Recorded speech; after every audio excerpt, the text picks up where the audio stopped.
하겠습니다.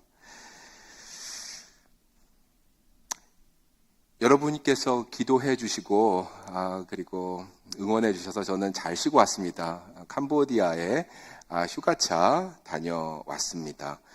잘 갔다 왔습니다. 오랜만에 현지 친구들도 만나고 그리고 반가운 모임도 갖고 예배도 드리고 참 좋았습니다. 그리고 여전히 저를 기억해 주는 현지인들이어서 더 기뻤던 것 같습니다. 제가 달라진 게 있습니다. 머리가 바뀌어졌습니다. 네. 여러분, 우리 목사님은 선교지만 갔다 오면 머리가 바뀌어진다 하실 것 같아요.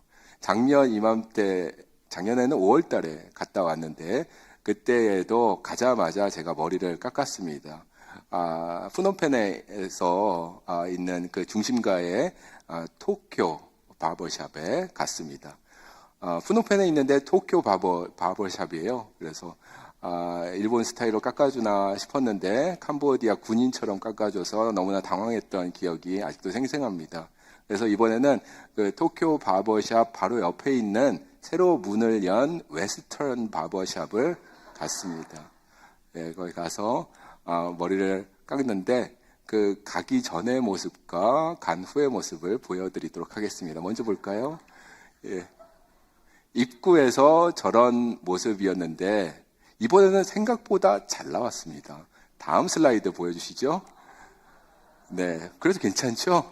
네, 예. 그래서 제가 마음에 들었는지 얼굴에 이렇게 미소가 들어 있습니다. 그래서 찍으려고 하니까 저를 깎아준 그 친구가 자기도 들어오겠다고 해서 같이 찍었습니다. 예, 이 현지인의 이름은 탐입니다. 탐.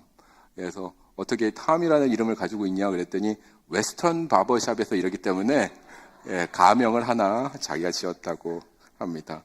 그래서 머리를 깎고 나와가지고 현지인들 친구들 이렇게 만나게 됐는데 어머 스타일이 너무 좋다. 미국에서 와서 스타일이 너무 좋다.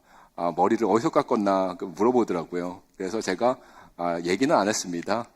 예, 그래서 속으로만 Thank you, 탐 그랬습니다. 다음 슬라이드 한번 볼까요?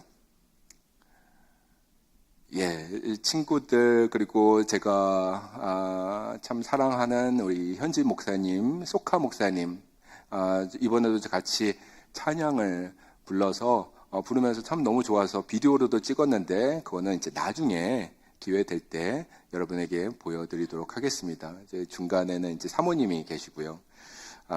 이 소카 목사님이 섬기시는 시엠립이라는 곳이 있습니다. 그 시엠립이 푸놈펜에서 한 6시간 정도 북쪽으로 올라가면 나오는 두 번째로 큰 도시인데 시엠립의 카나트마이 메소디스 철치를 담임하고 계셔서 거기서 저번 주에는 주일 예배를 드리고 왔습니다.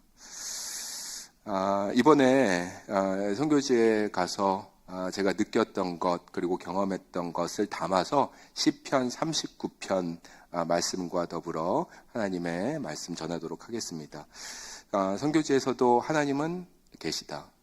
살아 역사하신다라는 것을 다시 한번 깨닫고 오게 되었습니다. 동역자들이 여전히 그곳에 있었습니다. 저를 아는 분들 계속해서 그 일들, 하나님의 일들을 하고 있었습니다. 지난주 새벽기도 때에 말씀 나누었던 것처럼 이미 일하고 계신 하나님은 여전히 성도들을 통해서 하나님의 일을 계속하고 계셨습니다.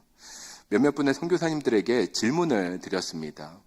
그래서 그 질문에 대한 인터뷰 형식으로 제가 비디오를 찍었는데 아이폰이 참 좋아요. 그런 거 보면. 그래서 아이폰으로 찍고 질문을 하고 그렇게 했었는데 오늘은 그 분들 중에 두 분의 인터뷰를 보여드리도록 하겠습니다. 질문의 핵심 내용은 소망에 관한 것이었습니다. 선교사님, 선교지에서 지내는 거 어려운 거 제가 잘 아는데 요즘에는 어떤 소망으로 어떤 소망 붙잡고 살고 계십니까?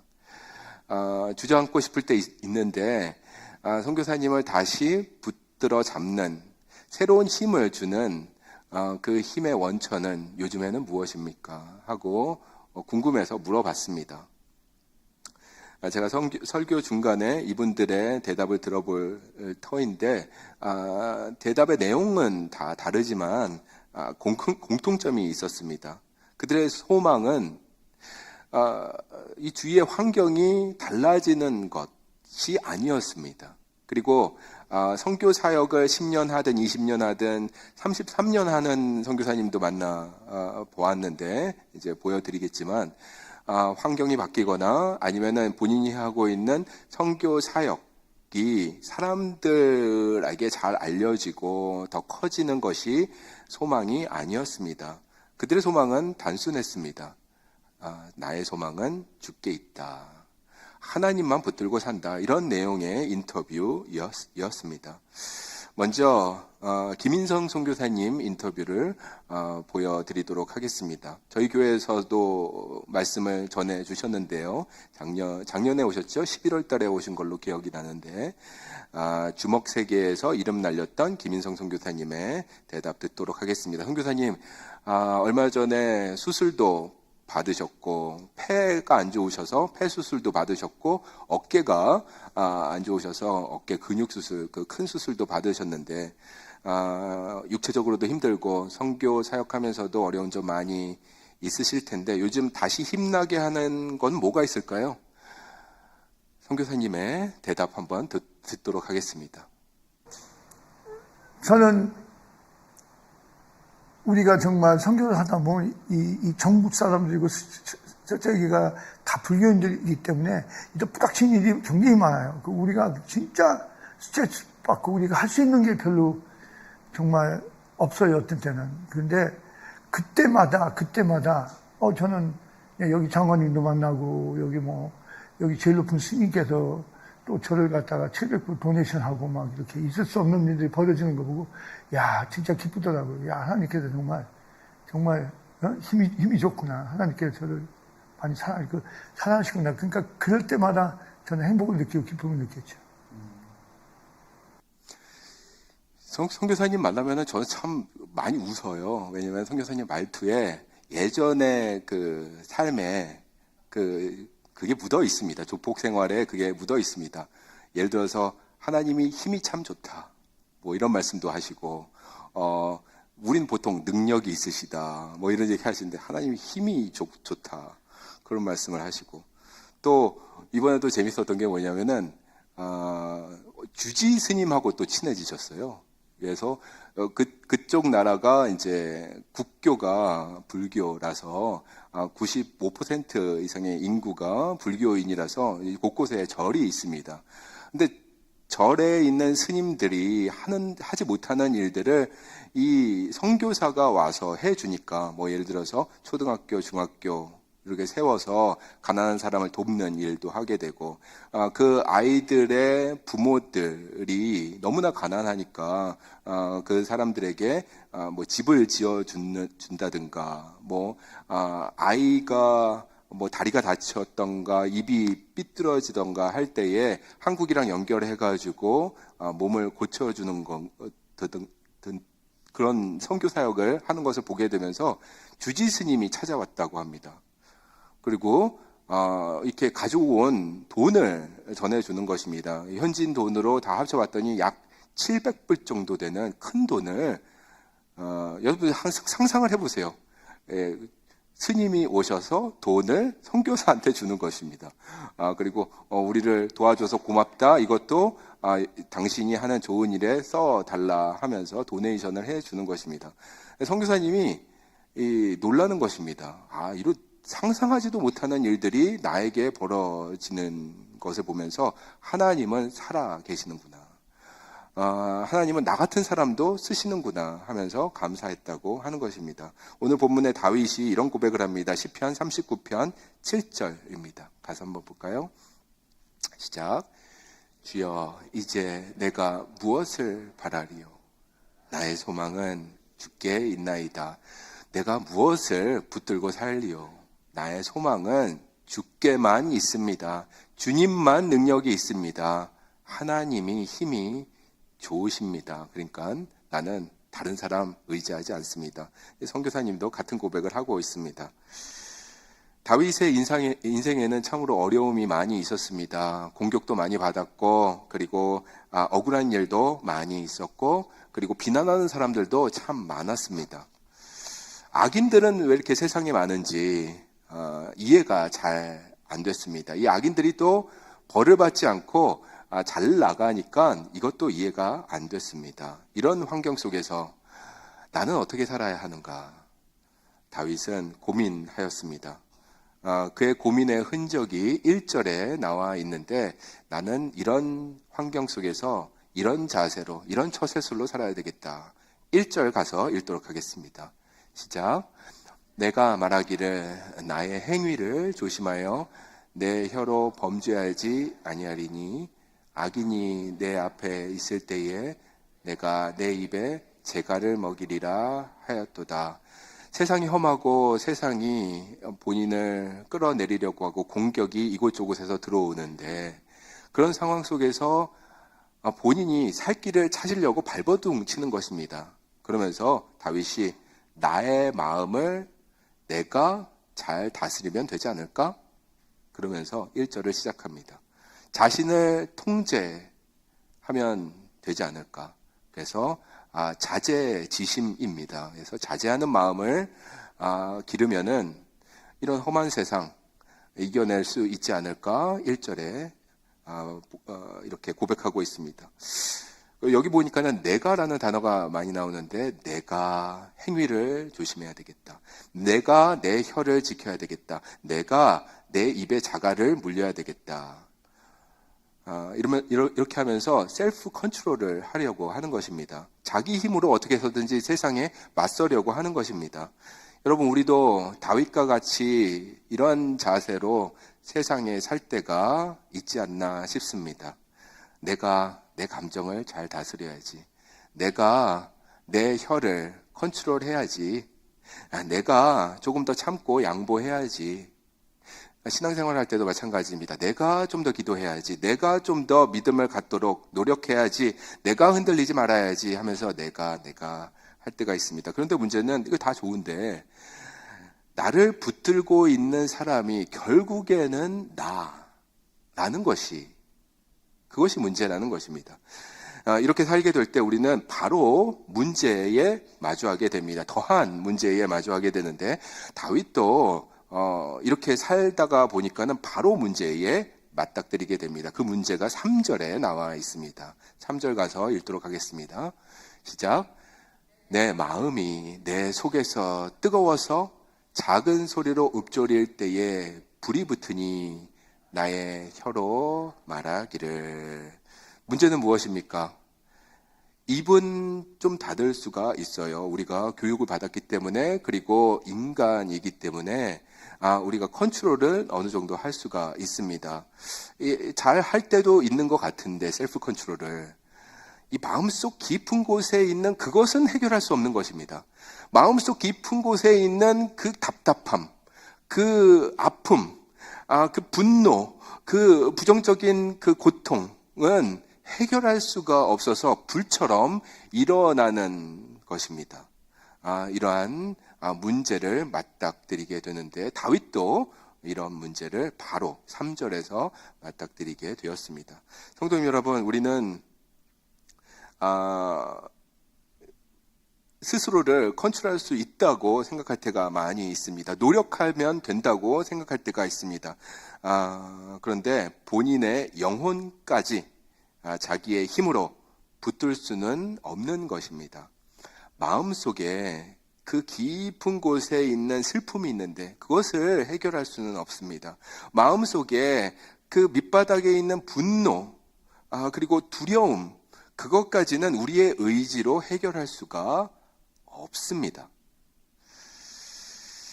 이번에 제가 사랑하고 존경하는 소카 목사님, 그리고 저를 참 사랑해 주셨던 사모님 만나고 주일 예배 드리고 왔습니다. 사진 한번 다시 볼까요?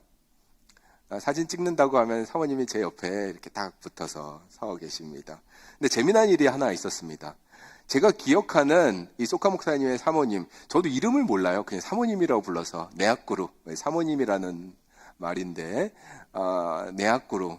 항상 이 절제의 아이콘이었습니다. 저에게는 조용하신 분이셨고 그리고 말수가 참 적으신 분이었는데 이번에는 웬걸 만나자마자 반가운지 저를 끌어안으시고 그리고 이야기 보따리를 꺼내 놓으셨습니다.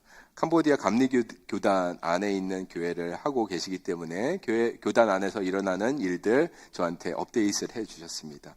그리고 갑작스러운 파송으로 작년에 파송 받으셔서 새로운 곳으로 가게 되셨는데 6년 동안 했던 그 성실하게 감당했던 그 사역을 뒤로 하고 떠나게 되는 그 사정 이야기도 해주시고 그리고 사람에게 받은 상처 이야기도 해주시고 믿었던 사람에게 실망했던 이야기도 해주셨습니다. 제가 잘 알아듣지 못하는 부분은 영어 선생님인 따님이 통역을 잘 해주었습니다.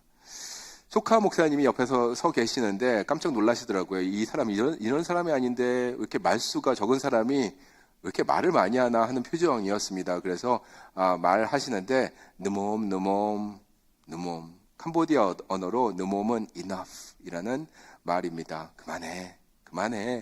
오랜만에 온 손님한테 너무 말 많이 하는 거 아니야? 느몸 하시는 것입니다.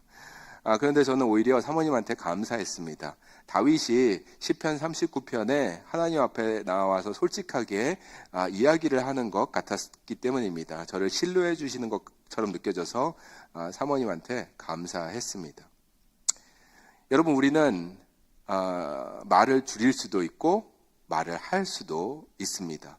인간의 의지가 있기 때문에 이 결단력도 있기 때문에 절제하며 어느 정도 살 수도 있는 것입니다. 우리는 아픔을 마음속에 묻어둘 수도 있고 꺼내 놓을 수도 있습니다. 그런데 중요한 것은 말을 했느냐 말을 안 했느냐가 중요한 것이 아니라 더 깊은 문제는 이것입니다. 내가 내 힘으로 나의 문제를 해결할 수 있는가? 내가 내 힘으로 나 자신을 다시 일으켜 세울 수 있는가라는 부분입니다. 인터뷰를 하나 더 보실 텐데요. 한인 선교사 중에 이 올해 선교하신 분 중 한 분입니다. 한국 교계에서는 선교로 유명하신 분이고 선교에 관한 상들도 많이 받으신 분입니다. 캄보디아에서 33년간 선교해 오신 송진섭 선교사님이신데요. 그분이 한국감리교단 파송 대표였다면 저는 연합감리교회 대표로 캄보디아에서 같이 캄보디아 감리교단을 세웠습니다. 그래서 저하고는 동역을 한 기간이 거의 7년간 되는 귀한 분입니다. 현재는 캄보디아 감리교 신학교 이사장으로 계시면서 다음 세대 목회자 양성을 하고 계십니다. 이분께도 같은 질문을 드렸습니다. 송 선교사님, 사역이 어렵고 힘들 때 그리고 지칠 때 있을 텐데 그럴 때 선교사님을 다시 일으켜 세우는 힘 있다면 요즘은 어떤 힘일까요? 저에게도 알려주시죠. 송 선교사님의 말씀 듣도록 하겠습니다. 저는 이제 캄보디아에서 33년째 사역을 감당하고 있는데요.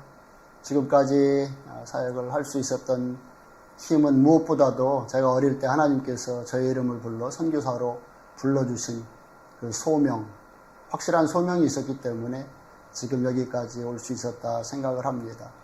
그리고 사역을 감당하면서 제 마음에 하나님의 마음이 부어져서 이런 어려움을 이기고 사역을 감당하고 있는 것 같아요.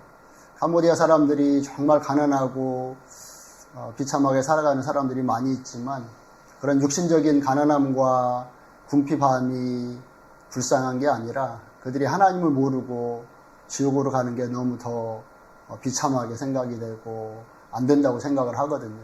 그래서 이들에게 육신적인 삶은 힘들지라도 예수님을 만나고 천국에 대한 소망을 가지고 정말 하루하루 주님 주시는 평안과 기쁨 가운데 살 수만 있다면 정말 하나님이 너무 기뻐하실 거고 이들에게도 정말 복음이 아닐까 생각이 되어서 그런 하나님의 마음을 가지고 이들에게 전도하고 이들의 신앙이 증진되기를 바라고 그래서 열심히 선교하고 목회하고 있습니다.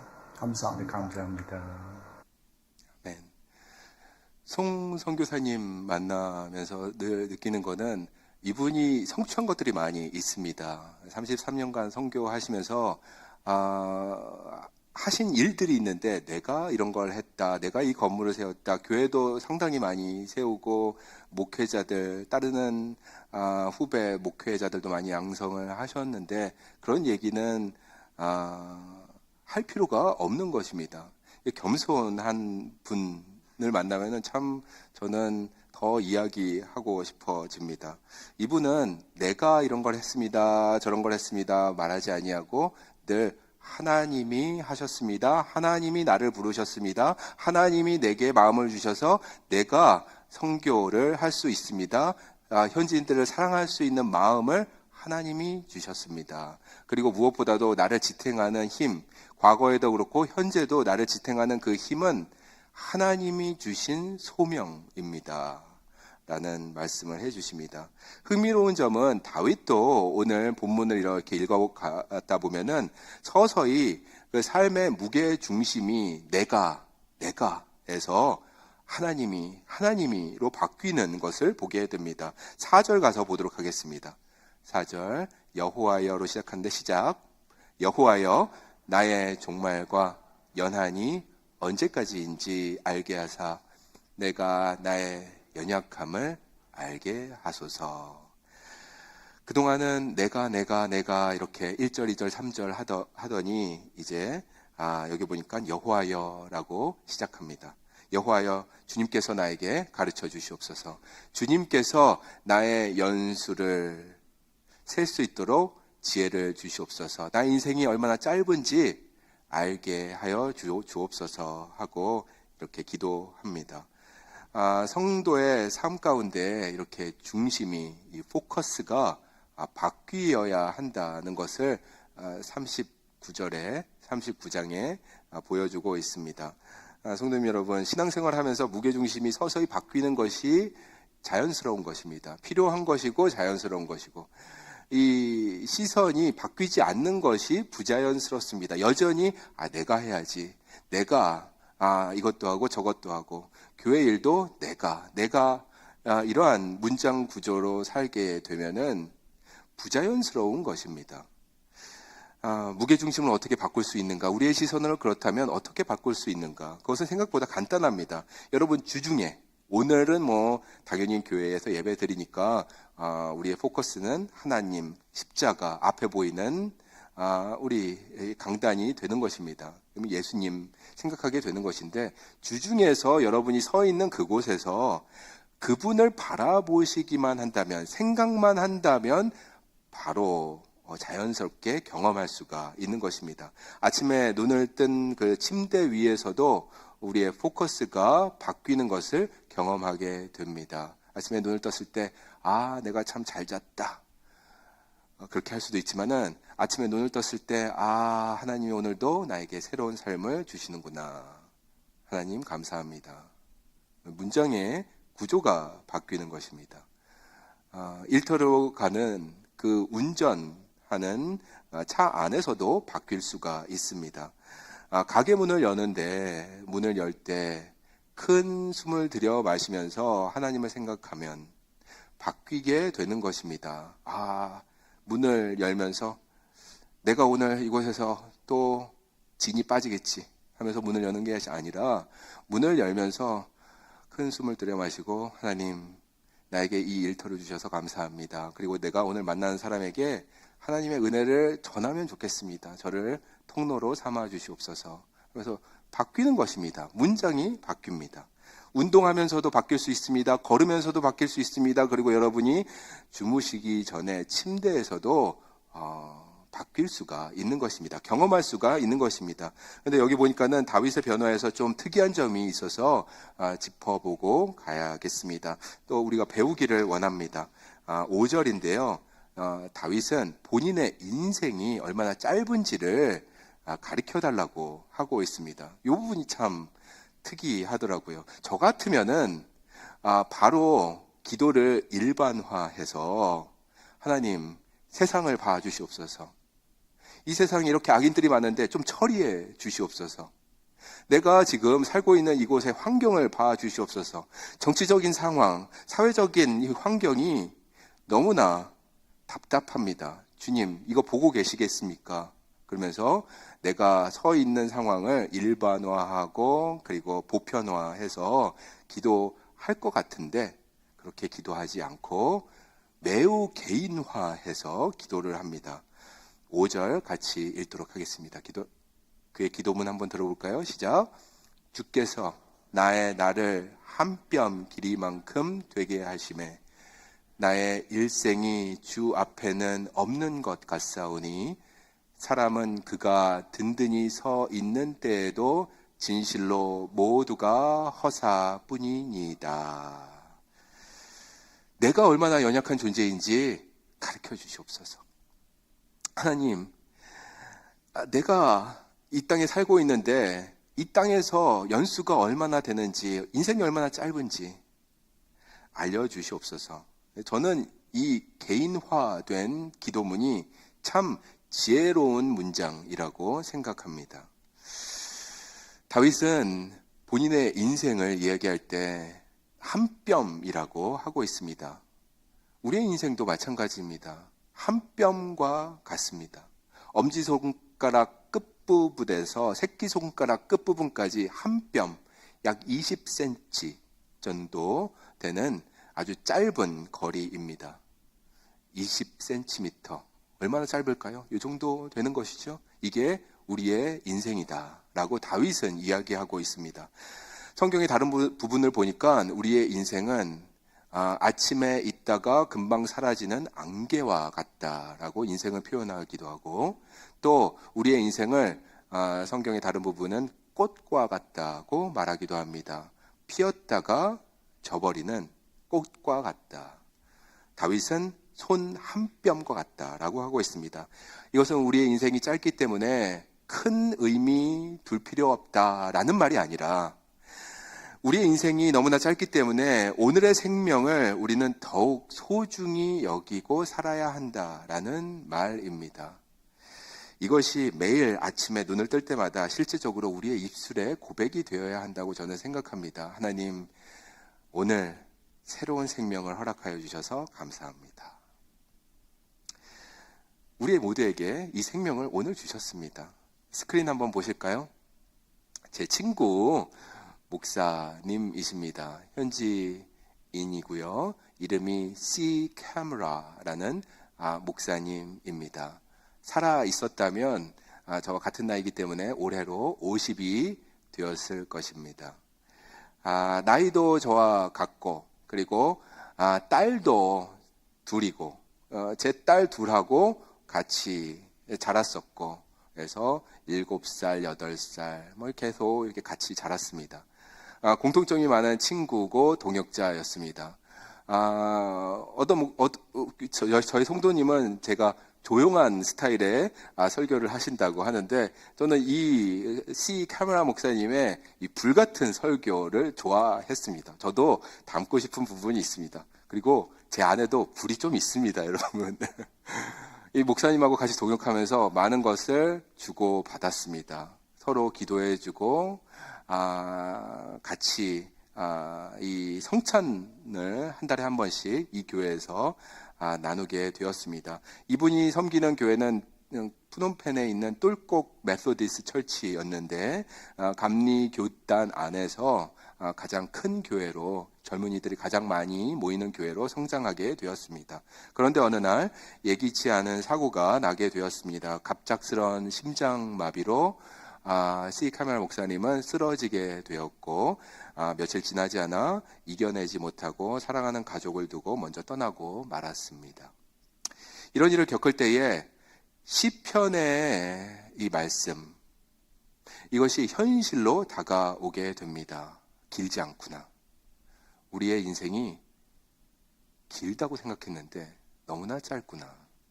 이번 주 토요일 이 자리에서 데렉 목사님 연결식을 하게 됩니다. 저도 ALC 성도들하고 같이 예배를 인도하게 되는데, 다시 한번 경험하게 되는 것은 그것입니다. 인생이 정말 한 뼘 같구나. 20cm 정도밖에 되지 않는구나. 우리는 참으로 연약한 존재로구나. 말씀이 여기서 끝나버린다면 참 답답하겠죠? 오늘 소망의 말씀이 있습니다. 오늘 말씀의 주제는 소망입니다. 그렇다면 우리는 어떻게 살아야 하는가?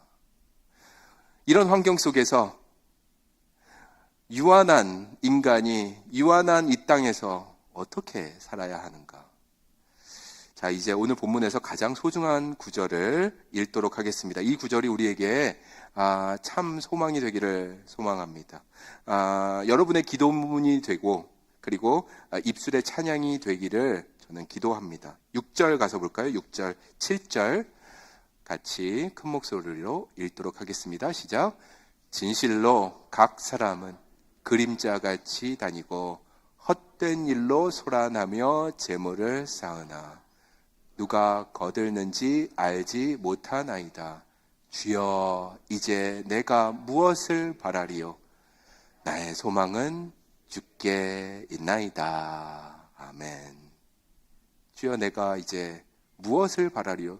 주여, 내가 이제 무엇을 붙들고 살겠습니까? 사람을 붙들겠습니까? 환경을 붙들겠습니까? 나의 소망은 오직 주께 있나이다. My hope is in you, Lord. 하고 고백합니다. 처음에는 다윗이 내가, 나에게 라는 말로 1절, 2절, 3절 하다가 조금씩 무게중심이 바뀌더니 여호와께서 주님께서 나를 알게 하여 주시고 주님께서 내 인생의 짧은 연수를 깨닫게 해 주시옵소서라고 말을 하더니 마침내 7절에 와서는 이렇게 훌륭한 신앙 고백을 하게 됩니다. 나의 소망은 주께 있나이다. 다른 것 많이 의지해 봤습니다. 붙들어 봤습니다. 나에게 위로를 주는 것 같아서 쫓아가 보기도 했습니다. 시간 내서 그리고 운전해서 그곳에 가서 위로를 받고자 했지만 잠깐뿐이었고 돌아오는 내내 어깨에 무거움만 느껴집니다. 더 이상 세상의 것 의지하지 않도록 도와주시옵소서. 나의 소망은 주께 있나이다. My hope is in you, Lord. 우리 한번 읽어볼까요? 스크린 보면서 시작. 나의 소망은 주께 있나이다. 나의 소망은 주께 있나이다. 한 번 더. 나의 소망은 주께 있나이다. 아멘.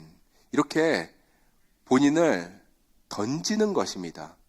Total surrender 하는 것입니다. 몸도 던지고 마음도 드리고 그리고 전 인격을 맡기는 것입니다. 전적인 그 헌신으로 주님 앞에 나아가는 게 바로 My hope, 나의 소망, 당신에게만 있습니다. 라는 고백입니다. 이 고백을 하면서 광대한 십자가 그 앞에서 보여지는 그 광대한 빛 안으로 들어가는 경험을 우리가 하면 좋겠습니다. 오늘 기도하시면서 그리고 오늘 말씀 후에 찬양 부를 텐데 그 찬양을 하면서도 주님, 나의 소망은 주님께만 있습니다 하면서 전적으로 내 자신을 맡기는 저 그리고 여러분 다 되시기를 소망합니다. 사랑하는 성도님 여러분, 요즘에 어떤 문제들과 씨름하고 계십니까? 문제들은 늘 있는 것입니다. 경제적인 문제일 수도 있고요.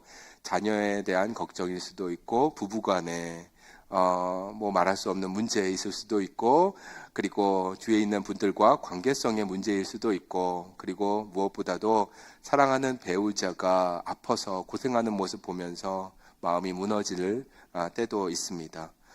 여러분, 우리의 연수가 인생의 그 날짜가 생각보다 짧습니다. 우리의 가장 소중한 소망, 가장 깊은 곳에 있는 그 소망은 오늘 다윗의 고백이 되어야 하겠습니다. 건강이 좋아져도 나의 소망은 주께 있나이다. 건강이 나빠져도 나의 소망은 주께 있나이다. 일이 잘 풀려도 나의 소망 주께 있나이다. 감사합니다. 일이 잘 안 풀릴 때 나의 소망은 여전히 주께 있나이다. 하셔야 돼요. 열매가 보여도 나의 소망은 주께 있나이다. 제가 오늘 설교하는 거 제 친구들, 선교사님들이 선교지에서 본다고 하셨는데, 열매가 보이지 않아도 하셔야 합니다. 나의 소망은 여전히 주님께 있나이다. 사랑하는 사람이 지금 여러분 곁에 있어도 우리는 우리의 소망 주님께 있음을 고백합니다 하시는 것이고, 사랑하는 사람을 떠나보내야 되는 그런 날이 온다 하더라도 그때라도 나의 소망은 여전히 주께만 있나이다 하고 고백하시기 바랍니다. 아멘. 아멘. 이 신앙 고백을 해야 합니다.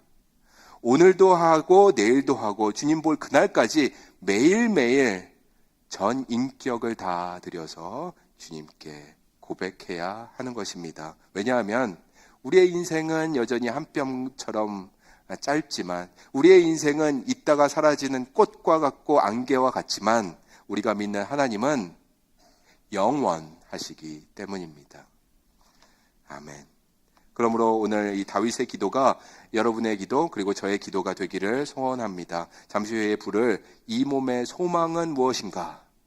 나의 소망은 무엇인가? 그럴 때 우리 주 예수뿐이다 라고 찬양하면서 신앙 고백 같이 하시겠습니다. 우리 7절 한 번 더 크게 읽고 천천히 읽고 마치도록 하겠습니다. 읽어볼까요? 시작. 주여, 이제 내가 무엇을 바라리요? 나의 소망은 주께 있나이다. 아멘. 기도하시겠습니다.